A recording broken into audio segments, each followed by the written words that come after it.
Okay po, ma'am. At sinulat na nito sa chart ang pangalang Nathaniel. Dahil gusto ni Melissa na manahin ng anak niya ang pangalan ni Simon, ay nilegalize niya ang pangalan ng anak niya bilang si Nathaniel Manalo. Ang kaisa-isang anak ng huling mandirigmang walang takot na hinarap ang napakaraming kalabang terorista. Ang batang nakatakdang humarap sa pinakamalakas na alagad ng dilim. Inaruga at pinalaki ni Melissa ang anak niyang si Nathaniel. Isang makulit at bibong bata. Kuhang-kuha nito ang anyo ng yumaong ama, gwapo at moreno. Maging ang ngiti at tawa ng batang si Nathaniel ay manang-mana sa ama. Pero nakuha naman nito ang kinis ng kutis at mga mata sa inang ubod ng ganda. Sa mga lumipas na panahon ay naging mapaglaro ang tadhana. Naging masugid na manliligaw ni Melissa si Marlon Padilla at dahil pursigido ito ay napasagot nito si Melissa. Umabot ng 2 taon ang relasyon nila bago pa sila nagpasyang magpakasal at lumipat na sa San Nicolas. Kasabay nila ang paglipat rin ni Sarge Legaspi dahil pareho silang na-assign sa SNPD. Alam ni Padilla ang pinagdaanan ni Melissa at kung sino ang ama ni Nathaniel. Malugod na tinanggap ito ni Marlon at tinuring na sariling anak si Nathaniel. Ilang beses bumisita si Marlon sa puntod ni Simon sa libingan ng mga bayani at taimtim na kinausap ang unang nagpatibok ng puso ni Melissa. Nangangako itong mamahalin si Melissa at poprotektahan si Nathaniel. Nagkaroon din ng 2 anak si Melissa mula kay Marlon. Nasa elementarya na si Nathaniel nang una niyang masilayan ang napakagandang batang babae na daladala ni Sargento Legaspi nang sila ay bumisita sa bahay ni Padilla. Anong pangalan mo? Tanong ni Nathaniel sa batang babae. Bea. Beatrice. Ikaw? Balik tanong naman ng bata. Nauutal si Nathaniel at tila nahihiya. Ano ba yung pangalan mo? Bakit Nat? Napahagik-gik ang batang si Beatrice. Oh, mukhang nagkakasundo na kayo ah. Pansin naman ni Marlon sa mga bata. Ninong, bakit po? Nat pangalan ng anak nyo. Panay hagik-gik si Beatrice. Hindi, Nathaniel ang pangalan ko ah. Sabat naman ng batang si Nathaniel. Ayoko nga. Gusto ko Nat o pwedeng Nathan ang pangalan mo. Biro naman ni Beatrice. Napakamot na lang ng ulo si Nathaniel. Hello guys! Isang boses ng lalaki mula sa labas ng pinto at nakita siya ng 2 amang pulis at ni Melissa na naguhugas ng mga plato. Parin Dennis! Pasok! Bati ni Marlon kay Dennis. Nakipagkamay ito sa kanya at pumasok naman si Dennis. Sa paglipas ng panahon ay naging malapit na ang loob ni Dennis sa naging asawa ni Melissa. Hello po, Ninong! Takbo ni Nathaniel kay Dennis. Wow! Laki-laki mo na! Kumusta naman ang paboritong inaanak ko ha? Babe ka ba? Tanong ng nakangiting si Dennis. Opo! Sagot naman ni Nathaniel. Oh, Dennis, kumain ka muna. May niluto na ako dyan. Bati naman ni Melissa. Napangiti naman si Dennis sa kanya. Ilang taon na rin ang lumipas pero hindi pa rin kumukupas ang ganda ni Melissa. Kumusta Melissa? Wika ni Dennis. Ito, okay naman. Kakagaling lang dito kanina ni Papa eh. Tugon naman ni Melissa. Ayaw nga pala, may babalita ako sa'yo. Sabay pakita ng kamay na may singsing. May asawa ka na? Wow! Congratulations, Dennis! Akala ko di ka na mag-aasawa eh. Biro pa ni Melissa. Engaged pa lang ako no? Sabay tawa ni Dennis. At sino namang babae ang minalas na mapapangasawa mo? Biro pa ulit ni Melissa. Grabe ka naman. Naalala mo pa ba si Mylene? Wika pa ni Dennis. Si Sarge Gumabaw? Oo, naalala ko pa. Siya ba ang mapapangasawa mo? Alam ko matapang yun eh. Lagot ka. Kantsaw pa ni Melissa. Yun na nga eh. Wala na akong takas dito. Napakamot sa ulo si Dennis. Oy, ayus-ayusin mo yan. Tama ng pambababae mo. Kundi, bala nga habol sa'yo. Babala ni Melissa at nakangiti ito. Ano ka ba? Nagbago na ako, Melissa. Nagbago na ako.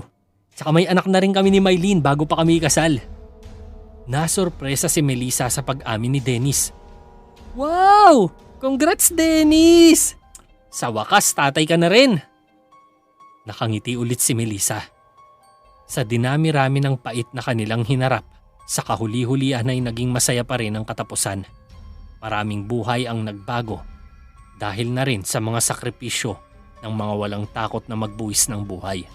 At ang pagbabagong ito ay siyang uukit sa darating na kinabukasan. Lahat ng bagay ay may panimula. Mga bagay na sa kasalukuyan ay may sariling papel. Mapapaisip ka at mapapatanong kung bakit ganito. Saan ba ito nagmula? Paano ba ito nagsimula? Si Nathaniel Manalo ay tinaguri ang pinakamalakas na Master of Sutra sa buong kasaysayan ng magical at supernatural powers. Subalit saan ba siya nagmula at nagsimula? Ang mga kasagutan sa mga katanungang yan ay nagsimula sa paglalakbay ni Nathaniel. 2 araw matapos ang paglalayas ni Nathaniel sa kanilang bahay. Isang binatilyong umibig ng lubos, isang pusong nasaktan, isang katotohanang kanyang natuklasan. Binigo siya ng kanyang iniibig. Pinili ni Beatrice Legaspi ang isang lalaking hindi karapat-dapat na umangkin ng kanyang puso't pagkatao. Dahil dito, minabuti ni Nathaniel ang umalis at lumayo. Nawala ng direksyon ng buhay niya. Isang buwan siyang naglakbay at sa kanyang paglalayas ay napunta siya sa isang lugar na kung saan namumugad ang mga nilalang. Mga nilalang na halang ang mga bituka at walang pakialam sa nararamdaman ng kapwa. Isang buwan ang nakalipas ay makikitang magkasama sina Nathaniel at Junard sa labas ng nightclub. Sigurado ka ba dito? Tanong ng binatilyong si Nathaniel kay Junard habang nakatago sila sa loob ng sasakyan sa harapan ng isang nightclub. May mga kasama din silang nakatago sa lugar. Natatakot ka ba? Pinapaalala ko lang sa'yo, Nathaniel. Mahirap makuha ang tiwala ng boss ko. Kapag nakita niyang may dedikasyon ka sa trabaho, maaari ka niyang papasukin sa grupo. Pamilya ang turingan namin dito, Nathaniel. Kaya tumaasa akong makukuha mo rin ang tiwala ni boss. Sagot naman ni Junard. Nakangiti ito. Sa isang signal, sabay na lumabas sina Nathaniel at ilang kasamahan nila papunta sa nightclub. Nang mapansin ng bouncer ang dami nila ay wala itong magawa kundi ang papasukin sila habang nakapagilid naman ang ilang customers na nakapila sa labas dahil sa takot. Pagpasok ng grupo ay sumalubong sa kanila ang isang techno beat at sayawan ng magkakahalong mga tao. May ilang platforms sa loob at sumasayaw ang mga nakabikini at topless na mga babae. Habang patuloy ang kasayahan ay gumuguhit sa dim lights ang ilang disco beams. Hinanap ng grupo ang may-ari ng establishmento. Lumapit sa kanila ang manager at hinarap si Junard. Magandang gabi sa inyo. Ako si Louie. Wika ng manager. Yeah, wala akong pake. Nasaan ang mataba mong boss? Halatang nabastos si Louie pero nanatili itong nakangiti. Sinubukan nitong kontrolin ang sitwasyon. Ang tabas talaga ng dila mo, bata. Ayaw kang makita ni boss. Sagot ng manager pero mas lalo lamang uminit ang sitwasyon dahil humugot ng baril si Junard at tinutok ito kay Louie. Hindi kita inuutusan. Wika ni Junard. Naghanda na rin ang grupo niya. Tama na yan! Bumaba mula sa hagdan ang matabang boss ni Louie. May kasama itong mga armadong bodyguards. Uli ka na naman magbayad! Sambit ni Junard sa matabang inchik. Wala kang makukuha sa akin, Junard. Maangas na sagot ng may-ari ng nightclub. Alam mong hindi yan magugustuhan ni boss kapag nabalitaan niya yan, Mr. Lau. Babala ni Junard. Lumapit si Mr. Lau kay Junard at nanlilisik ang mga mata nito. Sabihin mo kay Mr. Tang, hindi na siya ang boss sa lungsod na to. Sabay talikod ni Mr. Lau kay Junard.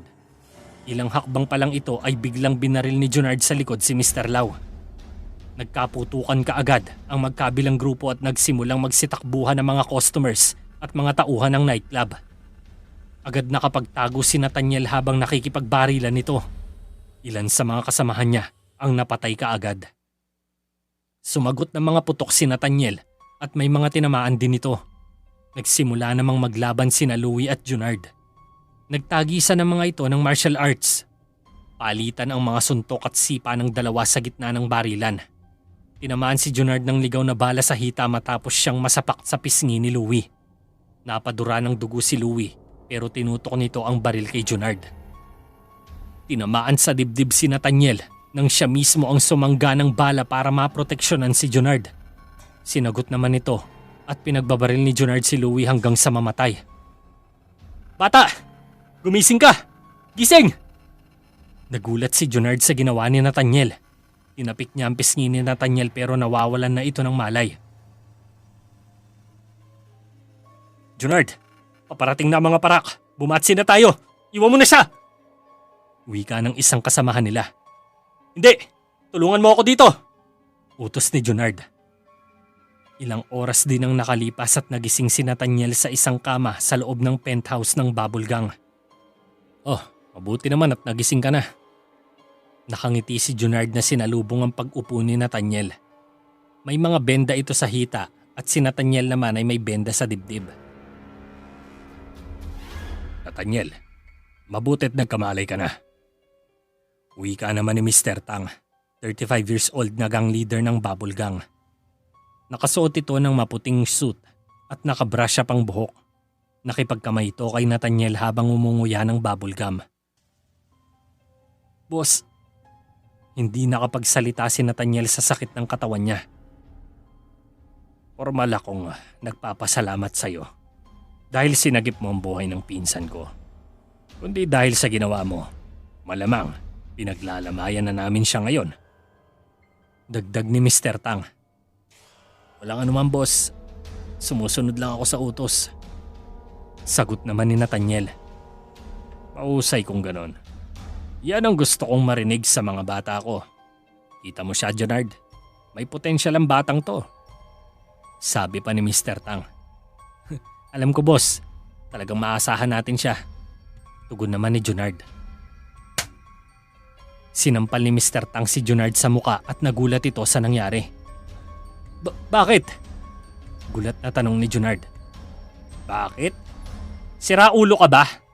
Pinaslang mo si Mr. Lau sa harap ng mga tao. Alam mo ba kung gaano kalaking pera ang utang ng baboy na yon? Galit na sagot ni Mr. Tang. Pero boss, minaliit ka ni Mr. Lau. Binigyan ko lang siya ng leksyon. Katuwiran naman ni Junard. Pwede bang gamitin mo naman ang utak mo kahit minsan? Kaya kong harapin si Mr. Lau. Ang gusto ko lang malaman kung mababayaran ba niya ako at kung nasa panig ko pa rin siya. Pero anong ginawa mo? Nagasik ka ng kahangalan. Hindi ka nag-iisip ng maayos. Tignan mo ang resulta ng ginawa mo. Sugatan ka at marami sa mga tao ko napatay. Galit na sermon ni Mr. Tang.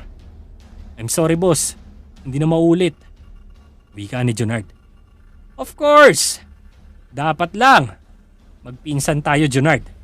Pero sinasabi ko sa'yo, hindi magiging sapat ang dugong nakakonekta sa atin kapag binigo mo ako ulit. Sabay alis ni Mr. Tang at iniwang tulala si Junard. Makaraan ng ilang araw, patuloy pa rin sa pakikisama si Nathaniel kay Junard kahit puro iligal ang mga lakad nito at gawain. Gusto pa niyang mabuhay. Hindi na dapat tayo mabigo sa operasyong to. Ayokong mabigo sa pinsan ko. Nagkakaintindihan ba tayo? Sigaw ni Junard sa kanyang mga kasama sa loob ng isang van papunta sa isang secluded na lugar sa Bangkok. Tumango sa kanya ang mga kasamahan at isa na dito si Nathaniel. May dala silang ilang rockets na ide-deliver nila sa isang warlord sa Thailand. Ang mga rockets na ito ay pinagkatiwala sa kanila ni Mr. Tang para dalhin at para rin makabawi sila sa nangyari sa nightclub. Hey, tumabi si Junard kay Nathaniel. Nakifist bump pa ito sa binatilyo sabay ngiti. Tumango naman si Nathaniel at hinahawakan ng dibdib niya. Nakasuot ito ng jacket na may hoodie. Kumusta pakiramdam mo? Tanong ni Junard. Ayos lang naman. Sagot ni Nathaniel. Well, malamig ngayon dito. Kaya kailangan mo ng tiisin. Tsaka kapag natapos naman tayo dito, tsak gaganda rin ang posisyon mo sa grupo. Wika pa ni Junard. Tama ka. Tugon naman ni Nathaniel. Nilalamig ka na ba? Ngiti pa muli ni Junard. Medyo lang, pero kaya ko pa naman. Ngumiti din si Nathaniel. Yan ang gusto ko sa'yo, Nathaniel. Hindi ka sumusuko. Magpakatatag ka lang. Nasa likod mo lang ako. Wika naman ni Junard. Huminto ang van sa madamong bahagi kung saan sinalubong sila ng isang truck ng mga bandido na tagasunod ng warlord. Lumabas ng van sina Junard at Nathaniel kasama ang ibang bodyguards at lumapit din sa kanila ang kukuha ng mga rockets. Isang lalaking negro na may dalang rifle ang lumapit. Sa likod naman nito ay ilang mga armado ring lalaki. Late na kayo! Wika ng Pinoy na negro. Mabuti ng late kaysa maligaw. Pasensya na, na-traffic lang kami. Pero nandito na ang pasalubong namin sa inyo. Gusto mo i-check? Ngiti ni Junard sa negro. Pinasunod ni Junard ang mga buyers at dumiretso sila sa likod ng van kung saan bumukas ang pinto. Sa loob ay 4 na crates na naglalaman ng mga rockets. Sinuri ito ng mga kasamahan ng negro at tila satisfied naman sila sa nakita. Ibinigay naman nila ang ilang maleta ng pera kay Junard. Pakisabi sa boss mo, salamat sa pag-aatid. Wika pa ng negro. Wala naman, Igan. Sagot naman ni Junard. Biglang tinamaan ng sniper rifle sa ulo ang negro na ikinagulat naman ni Junard. Bumanat ng automatic rifle sa mga kasamahan ng negro at nagkaroon ng putukan. Buisit! Sipat na tayo! Sigaw ni Junard. Isa-isang tinamaan ng sniper ang sino mang makita nito. Pawang sa magkabilang grupo ang tinamaan. Napatago naman si Nathaniel habang nakikipagputukan. Ano nang gagawin natin, Junard? Tanong ni Nathaniel. Tapos na tayo sa transaksyon. Kailangan na nating umalis. Kuvera mo ko. Tumango si Nathaniel at pinagbabaril niya ng rifle ang sino mang makita sa mga tauhan ng warlord. Nakita ng sniper sa kanyang sight si Nathaniel. Tinutukan kaagad dito sa ulo pero napansin nito si Junard na nasa likod at tumatakas. Isang bala sa leeg ni Junard ang tumama at bumagsak ito sa lupa habang hawak ang leeg niya. Junard! Junard! Nilapitan nito ni Nathaniel.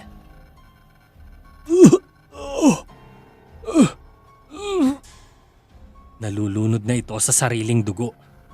Hindi nagtagal ang buhay ni Junard habang hawak siya ni Nathaniel. Sumabog bigla ang kanilang van at tumilapon si Nathaniel papunta sa isa sa mga crates ng rocket. Gumapang siya palayo dahil sa takot na pwedeng sumabog ang rockets kapag natamaan nito. Nakita niya ang kakahuyan, ilang metro ang layo sa kanya. Nagsigawan naman ang ilang mga kalalakihan at ang mga tauhan ng warlord. Isang lalaking nakasuot ng mask at bodysuit ang umatake sa kanila ng harapan. Pinagbabaril nito ang makitang kalaban. Maging ang nabubuhay pang kasamahan ni Nathaniel ay hindi rin nakatakas. Mabilis at masyadong bihasa ang lalaking ito. Hindi ito nakilala ni Nathaniel pero alam niyang kasamahan nito ng sniper na umambush sa kanila. Ilang minuto pa at si Nathaniel na lang at isa pang bandido ang natitirang buhay. Nakita siya ng lalaki at nagsimulang lumapit ito sa kanya. Hinawakan ni Nathaniel ang handgun niya at tinutok ito sa lalaki. Pagewang-gewang pa ang kamay niya dahil nangihina siya. Pinaputok niya ang baril at nagulat ang lalaking asasin. Napalingon nito sa likod at nakitang binaril ni Nathaniel ang isa sa bandido na natitira pa.